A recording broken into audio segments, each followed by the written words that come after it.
游乐设施披上迷彩图案。这里原本是平时园区的工兵营，现在改建成金钟公园。启用当天，有许多家长带着小朋友来玩，还成为幼儿园户外教学的场所。不错，很好。他们还可以就是练身体哦。对吧？我觉得这个公园比较特别吧。花了很多的时间，因为它是用军事为主题的一个公园，所以说它整个在施作包括的过程当中，它就要的一个细腻度就要比较高一点。公务局投入1500万，承袭在地的军事历史轨迹。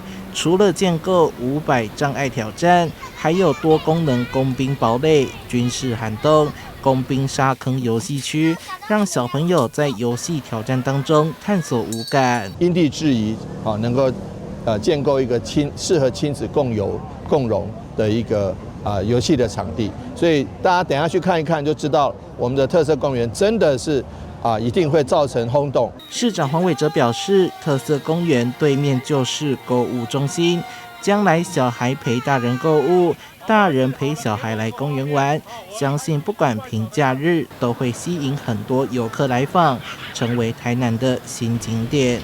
记者收海棠的报道。